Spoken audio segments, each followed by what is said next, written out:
Serim serime gepläp ella yetipdir. Şeýle bir kän zatlar diýesim gelýär. Ejemiň ömünne diýizine çöküp barlygyny şükür kılasym gelýär. Toprağa garlan pedermi ýatlap, ayet töwür dogalar niýetlep, mazarnyň baş ucuny bagyrtlap, arzalyk emrini alasym gelýär. Ýagşa yaran bolup, yamandan gaçyp, hak iş üçin yanıp soň öçüp, käte meýmes bolup serimden geçip, şeýle bir söwürýar. Söýesim gelýär.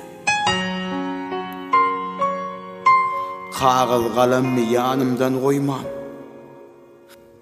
Şygyrymda çyn sözläp ýalanmy diýmän.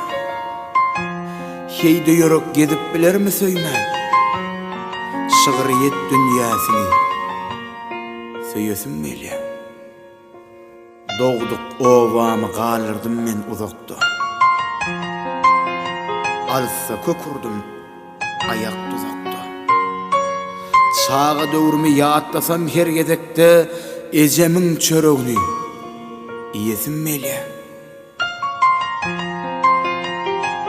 Hana dostlar, klassdaşlar, deňduşlar, köpüsi hakda görülýän düýüşler, her geçen pursaty ýatlaýar huşlar. Yine ýatlap doýasym gelýär. Başartmada çykjak bolan gaýalam, gün geçdi, saýalayan. Bilmedim bu dünya çynmy ýa ýalan. O dünya taýynlyk göresim gelýär. Bu setirler ejizlik däl, ejir däl. Näçek yanan ýürek köýüp gyjırdar. Boltugyna çykırdar. Şeýle bir agtyjak söýesim gelýär.